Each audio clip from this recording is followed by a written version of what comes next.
তুই আমার ফোন নিলি কেন ছোট? আজকে তো 12টা বাজাচ্ছি। তুই না চিঙ্কু মাস্টার। তুই যখন চিঙ্কু মাস্টার তাহলে চল একটা লড়াই হয়ে যা।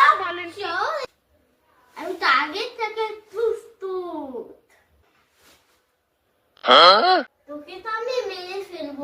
তুই সোজা এসব খেলা বিস্তার ভয় পাই না, ছুড়ে ফেলে দে। তাহলে খালি হাতে ফাইট কর তোর শক্তি দিয়ে। আমি ছুটতে আমি তোর শক্তি দিয়ে। যে জিতবে তাকে ওই ফোনটা দিয়ে দেবো, আমার ফোনটা তোকে দিয়ে দিব।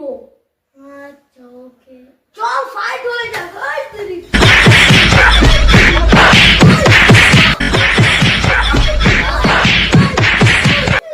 এবার কই যাবি?